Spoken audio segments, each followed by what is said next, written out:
Hello students, कैसे हैं आप? First of all happy new year. नववर्ष की हार्दिक शुभकामनाएं सभी स्टूडेंट्स को। प्रीवियस लेक्चर में हम लोगों ने देखा था कि कैसे हम मैथमेटिकल फंक्शंस को यूज़ करते हैं और एक्सेल में हमने प्रैक्टिकली करके देखा था। मैक्सिमम सारे फार्मूलेस हम लोगों ने ट्राई करके देखे थे। And on today lectures I will discuss some logical functions and how this function is to be used in the MS Excel with the function names and their arguments. You can see the exact syntax of functions. So as you seen in the given PPT, आप PPT में देख होंगे कि logical functions basically हमारे पास 5 to 6 type के होते हैं in general. First of all, and is a function. Just a minute, please. Yeah. So and is a function. Basically contain the two arguments, condition 1 and condition 2. And means and represent basically the logic, क्योंकि नाम है logical function का, तो that means जो हमारे logical operators होते हैं, you can say जो लॉजिकल गेट्स होते हैं, ठीक है, एंड और नॉट, वो सेम पर्पस है कि अगर दो कंडीशन हमारे ओके हैं, ट्रू है, तो डेट मीन्स जो हमारी वैल्यू रिटर्न होगी वो भी हमारी क्या होगी, ट्रू होगी। अगर दो में से एक कंडीशन फॉल्स है, एक ट्रू है, तो भी हमारी वैल्यू क्या रिटर्न होगी, ट्रू होगी। लेकिन दोनों कंडीशन फॉल्स है तो ऑफ कोर्स वैल्यू भी हमारी क्या होगी, फॉल्स होगी। या दोनों कंडीशन ट्रू है तो भी वैल्यू हमारी क्या होगी, ट्रू होगी। सो बिल्कुल सेम जैसे हम लॉजिकल गेट्स में पढ़ते हैं हमारे, वही सेम कंडीशंस, वही सेम फंक्शंस हम अपने यूज़ करेंगे लॉजिकल फंक्शंस के अंदर, ठीक है। सो फर्स्ट ऑफ ऑल पहला फंक्शन देखते हैं and, which are two conditions. True if argument, every argument is true, that means it returns true. If, अब सेकंड फंक्शन ये कहता है if condition. If means condition आ गई कि अगर कंडीशन हमारी सपोज यहाँ चेक हुई, ठीक है, कंडीशन हमारी यहाँ चेक होगी, true and false are two arguments, true and false ये हमारे दो आर्ग्यूमेंट है। और कंडीशन ट्रू है, आई मीन कंडीशन अगर सेटिस्फाई है, कंडीशन अगर हमारी ओके है, तो it will return true, otherwise false. हम एक से ज़्यादा टेस्ट कंडीशंस भी स्पेसिफाई कर सकते हैं। कैसे करेंगे उसे मैं अभी आपको इसका डेमोस्ट्रेशन दूंगा एक्सेल के अंदर। So you will definitely understand कि how we can use the if condition और नंबर्स ऑफ इफ कंडीशन, जिसे हम बोलते हैं nested if conditions. Fine. So ये कहता है return a specified value depending on the outcome of the test. It's depend on test. Test आपका अगर मतलब टेस्ट अगर आपका सेटिस्फाई हो रहा है, जो भी हमने कंडीशन रखी है, अगर कंडीशन में ट्रू है तो that means it returns true, otherwise false. Okay, not condition, अगर कंडीशन मेरी क्या है, सपोज फॉल्स है, तो नॉट क्या कर देगा, कन्वर्ट कर देगा से ट्रू में। और कंडीशन अगर ट्रू है तो नॉट क्या कन्वर्ट किस में कर देगा, फॉल्स में। तो ये कह रहा है return true if argument is false. अगर यहाँ पे मेरा कंडीशन क्या है, फॉल्स है, इट विल रिटर्न ट्रू, और यहाँ पे अगर मैं ट्रू है it will return false. Not क्या करता है, रिवर्स करता है, ट्रू का फॉल्स, फॉल्स का ट्रू। और कंडीशन का मतलब ये है कि जो हमारी नेक्स्ट कंडीशन है और which holds a two condition, condition 1 and condition 2, अगर इनमें से एक भी कंडीशन हमारी सेटिस्फाई होती है, यानी कि हमारी ट्रू होती है, तो that means it will return true. अगर एक भी आर्ग्यूमेंट हमारा ट्रू हुआ, देखो क्या ना, true if any argument is true, of course अगर एक भी आर्ग्यूमेंट ट्रू हुआ तो दैट मीन्स ये हमारा ट्रू रिटर्न करेगा, अदरवाइज फॉल्स रिटर्न करेगा, ठीक है। दोनों कंडीशन फॉल्स है तो ऑफ कोर्स फॉल्स। एक भी कंडीशन अगर ट्रू हो गई तो that means true, right. Next is false. Of course, it returns false value, and true, it returns logical true values. Okay. So before going to the statistical function, पहले हम ये 5 से 6 फंक्शन अभी practically करके देखेंगे, so that कि आपको hand to hand clear हो जाए कि लॉजिकल फंक्शंस हम एक्सेल में यूज कैसे करते हैं। So come to the Excel.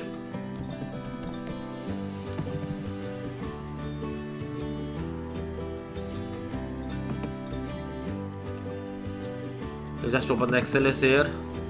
Okay.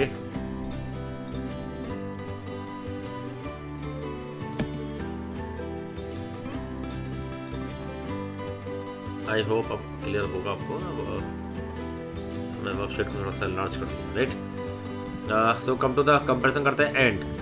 अब एंड, अब हमें पता है कि जो भी हम फॉर्मूला लिखते हैं, सपोज वो फॉर्मूला हमारा क्या होता है, वो फॉर्मूला हमारा इक्वल टू से स्टार्ट होता है। Let's say and, if I start with the end operator, and यहाँ पे मैंने लॉजिकल कंडीशन लगाया, सपोज मैं कहता हूँ 13 या let's say 14 is greater then 15, first condition.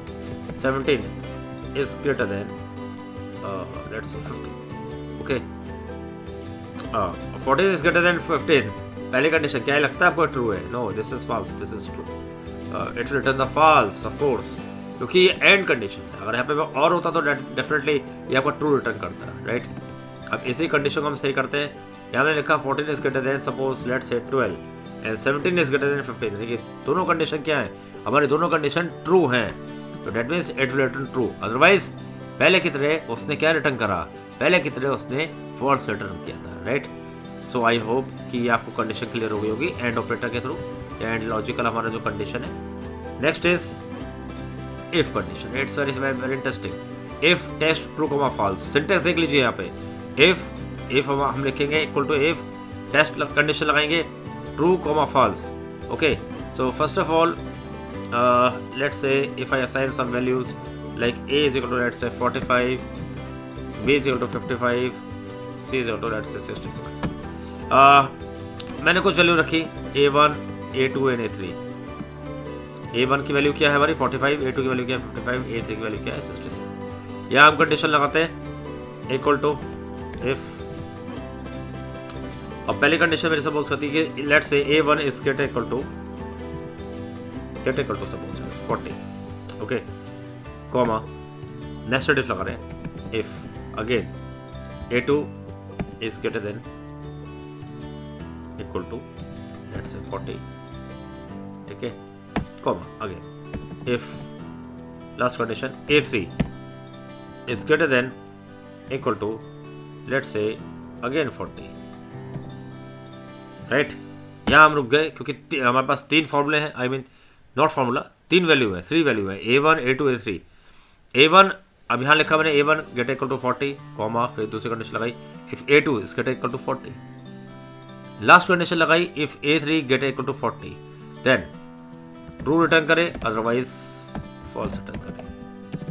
जो जितने ब्रैकेट लगाए हैं ध्यान से उतने ब्रैकेट हम क्लोज करेंगे, यस, ठीक है, but oh yes it's a true, ठीक है। लेकिन अभी क्या करा, अभी हमने क्या करा, ए कंडीशन में यहाँ लगा दिए true comma false, right. So it's okay, let's एक अनदर कंडीशन लगाते हैं, right. So before press the enter, पहले मैं बताता हूँ फॉर्मूले का मीनिंग क्या है। सबसे पहले देखो कि हमारा इनर इफ कौन सा है। इनर इफ मेरा ये है, ठीक है। हम आउटर इफ की बात करेंगे, इनर इफ जो मैंने अभी हाईलाइट करा है। तो सबसे पहले जो कंपाइलर होगा ना वो ये चेक करेगा कि इनर इफ कंडीशन क्या कहता है। ये कहता है कि a3 is greater equal to 40, I mean जो a3 है यानी कि a3 66 ग्रेटर है इक्वल टू 40 है, ऑफ कोर्स 40 से तो बड़ा है ना, तो अकॉर्डिंगली क्या रिटर्न करेगा, ट्रू रिटर्न करेगा, ठीक है। तो यहाँ से जो वैल्यू आई डियर स्टूडेंट वो ट्रू आई, ठीक, comma it's not a fail, it's a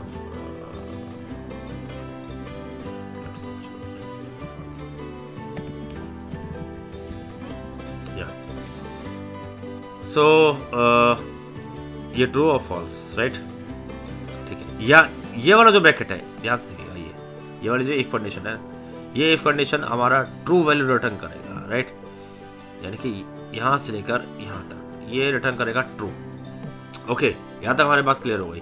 अब if a2 is greater then 40 यानी कि ये वाली इनर कंडीशन सोल्व हो गई। अब हम बात करते हैं यहाँ से if a2 is greater equal to 40, ठीक है, कॉमा यहाँ रिटर्न क्या हो गया था, ये रिटर्न ट्रू हो गया था, बट कॉमा फॉल्स भी है, एक ट्रू है एक फॉल्स है, एक ट्रू है एक फॉल्स है, right. So a2 is greater equal to 40, of course a2 भी हमारा क्या है 40 से बड़ा है, ठीक है।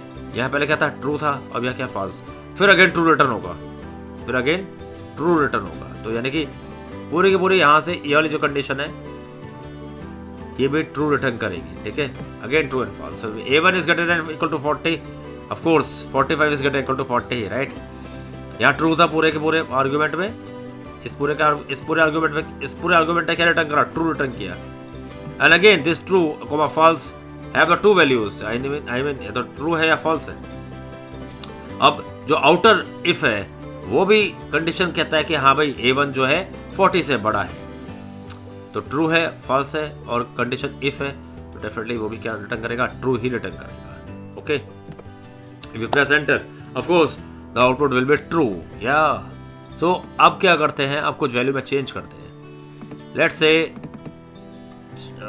सपोज मैंने यहाँ लिखा 35, ओके दैट्स फॉल्स। हाउ, कैसे फॉल्स आया, यानी कि फॉल्स ये वाला आया, राइट। अभी फॉल्स आया कैसे, लेट मी टेल यू। सो पहले ये वाली कंडीशन चेक हुई, अगेन ये वाली कंडीशन चेक हुई, बताइएगा देखकर क्या आएगा। ऑफकोर्स A3 जो है यानी कि 66 वो 40 से बड़ा है, तो ट्रू रिटर्न हुआ, तो ट्रू को फॉल्स, यहाँ दो वैल्यू आ गई, ठीक है। अब A2 is greater than equal to 40, A2 is greater than equal to 40, यानी कि A2 यानी 35, A2 क्या 35 है, 35 इज ग्रेटर इक्वल टू 40, क्या ये बात सही है, नहीं 35 छोटा है 40 से, यानी कि यहाँ क्या रिटर्न करेगा, फॉल्स रिटर्न करेगा। यहाँ ट्रू आ रहा था, ट्रू को फॉल्स, तो यहाँ क्या रिटर्न कर देगा, फॉल्स रिटर्न करेगा। कंडीशन यहीं रुक जाएगी, क्यों, क्योंकि ये वाली कंडीशन हमारी सेटिस्फाई यहाँ पर नहीं हो रही है। अब मेरे अकॉर्डिंग ये वाली कंडीशन सेटिस्फाई नहीं हो रही है, राइट।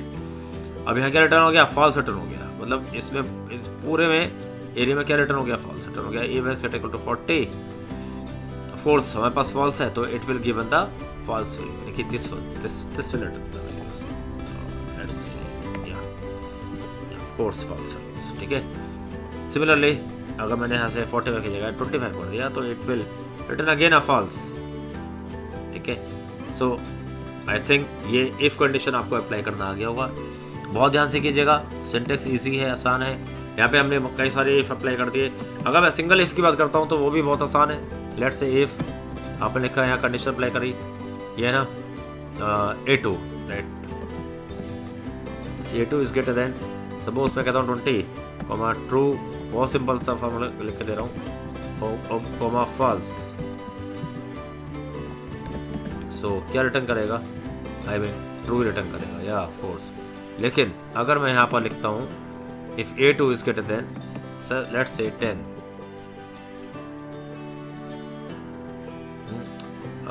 या सपोज 90, ठीक है। तो अब क्या रिटर्न करेगा, A2 35 है, 35 90 से बड़ा है, नहीं है ना, तो इट विल रिटर्न फॉल्स, या फॉल्स।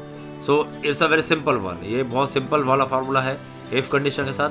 यहाँ जो फार्मूला लगाया है, यहाँ हमने मल्टीपल इफ एक ही लाइन में अप्लाई कर दिए, और जिसमें सबसे पहले जो एग्जीक्यूट होगा वो इनर इफ एग्जीक्यूट होता है, डियर स्टूडेंट्स, ये इस चीज़ का ध्यान रखिएगा।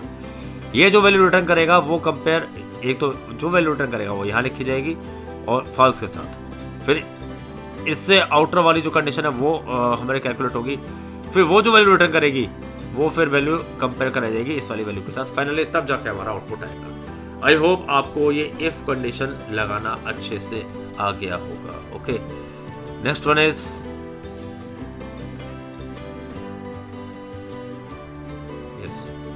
not condition. Not is very simple. Return true if the argument is false.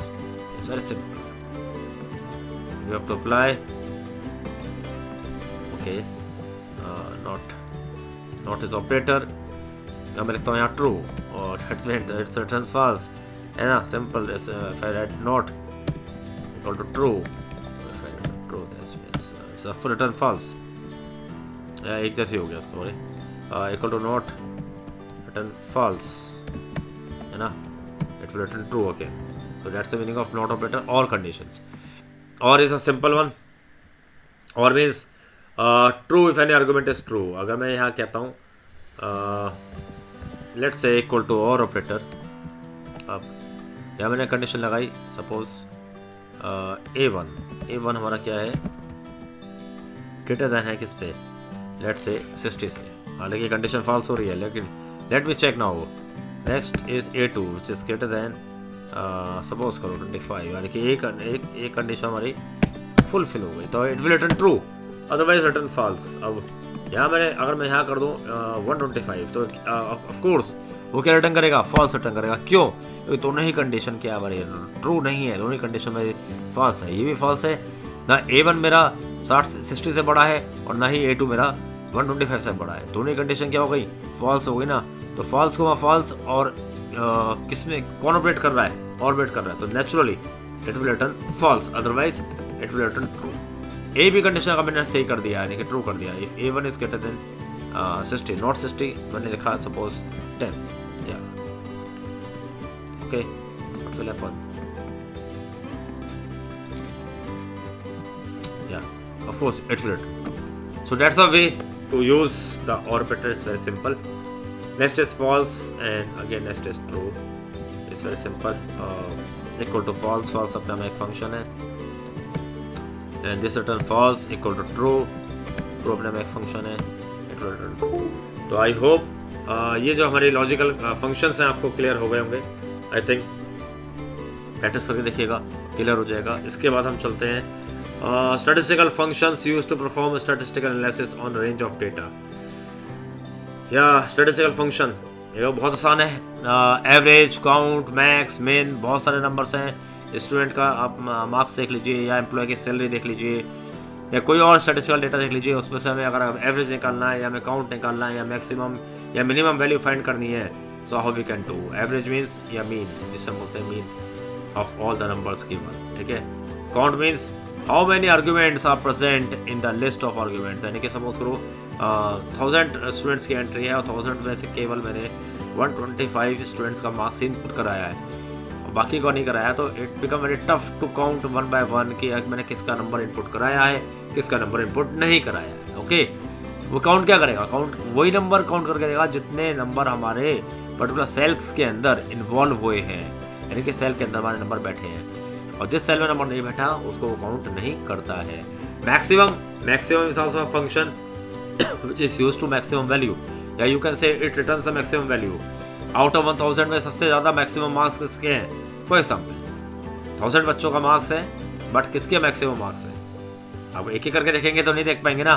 तो उसके लिए हम कौन सा फंक्शन यूज करेंगे? Max. Similarly minimum functions, minimum कभी यही है कि 1000 बच्चों में से सबसे कम मार्क्स किस बच्चे का है, सबसे मिनिमम मार्क्स किस स्टूडेंट का है, तो उसके लिए हम मिनिमम फंक्शन यूज करेंगे. So let me explain now with the help of an example. I will consider sheet number 2. Let's say मैं कुछ नंबर फीड करने जा रहा हूँ.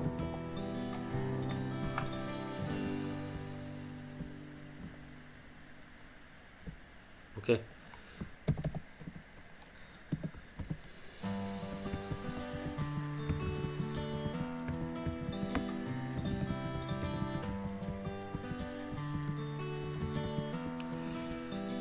यस, ये नंबर है मेरे पास.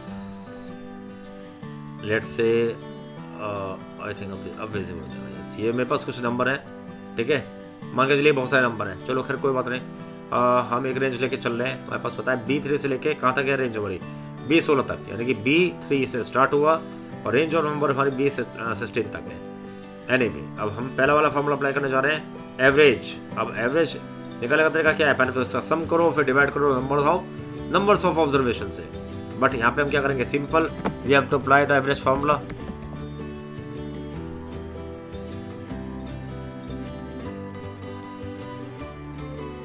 Okay, just average and you have just to take it out. यहाँ से शुरू करा और हमने इतने नंबर का हमने यहाँ पे एवरेज किया.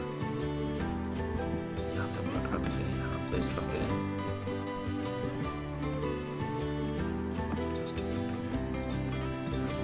विजिबल नहीं होगा, so I just to explain it here. या ये मेरा लिस्ट ऑफ नंबर्स हैं. सपोज अब मेरे को यहाँ पे क्या निकालना है? एवरेज निकालना है. लेट्स से एवरेज का फॉर्मूला लगाया, AVRAGE कहाँ से कहाँ तक निकालना है, यानी कि 34 से लेकर 98 तक का.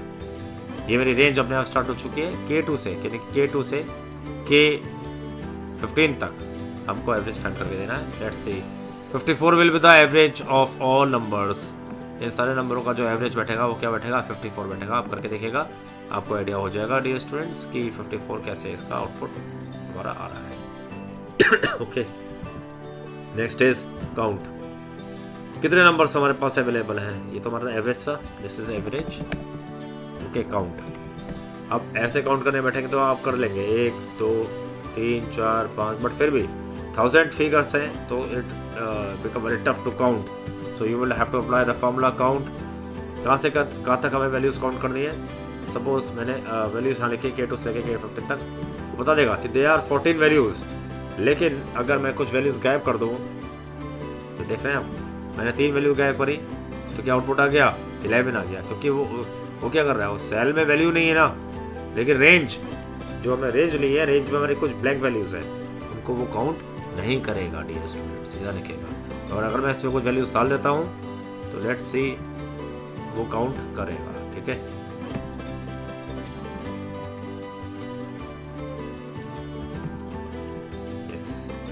Total is 14. Okay, count is very easy. Maximum and minimum, these are two functions. तो मेरे को फाइंड करना है मैक्सिमम वैल्यूज कितनी है और मिनिमम वैल्यू कितनी है, right. Maximum equal to, formula क्या है मैक्सिमम का, मैक्स लगेगा इक्वल टू मैक्स। अब यहाँ से लेकर यहाँ तक ये तो सिंपल है, आसान है, लेकिन अगर बहुत सारी फिगर्स हैं, बहुत सारे नंबर्स हैं, वहाँ से मैक्सिमम निकालना बहुत टफ है।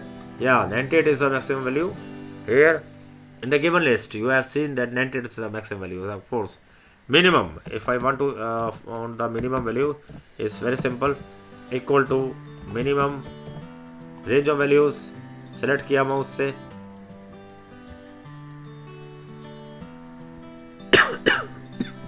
sorry, K2 colon key 15. Yeah, so minimum is a 33 values. आप देख सकते हैं 33 से कोई कम वैल्यू इस वाली नंबर सीरीज के अंदर होगी ही नहीं। आई मीन 33 कई बार रिपीट हो रहा है, तो 33 इज द स्मॉलेस्ट वन। अगर मैं यहाँ से 23 कर देता हूँ लेट से, तो of course it will return 23 और कुछ अलग चेंजेस भी आ गए क्योंकि मैंने वैल्यू चेंज कर दिया रन टाइम पे, राइट। तो फॉर्मूले पे भी इम्पैक्ट पड़ेगा, ऐसा नहीं कि वो फॉर्मूला फिक्स होगा या दोबारा सप्लाई करके देखना पड़ेगा। अगर इसी डेटा सेट में अगर मैं कुछ वैल्यू चेंज करता हूँ तो जो जहाँ हमने अकॉर्डिंगली फॉर्मूलेज लगाए हैं उनमें भी इम्पैक्ट होगा, ये चीज़ का ध्यान रखिएगा। सो ये रहा हमारे statistical function and logical function. I hope my dear students ये आपको बहुत आसानी से समझ में आया होगा। बाकी प्रैक्टिस करिएगा और अगर कोई डाउट है तो फोर्स मेरे कमेंट सेक्शन में लिखना मत भूलना। कोई भी क्वेरीज आप लिख सकते हो, कोई भी डाउट आपको लगता है कि आप से सॉल्व आउट नहीं हो रहा है, ऑफ कोर्स आप मेरे को पिंग करिए, अपने को राइट करिए, definitely I will give you a response. और हाँ, चैनल सब्सक्राइब नहीं किया तो प्लीज़ सब्सक्राइब कर दीजिएगा। वॉच करते रहिए चैनल को, देखते रहिए। फ्रेंड्स को लाइक करिए, शेयर करिए, फ्रेंड्स से कहिएगा वो भी शेयर करें सो डैट मैक्सिमम स्टूडेंट्स इसका एडवांटेज ले सकें। All the best, thank you so much once again, happy new year.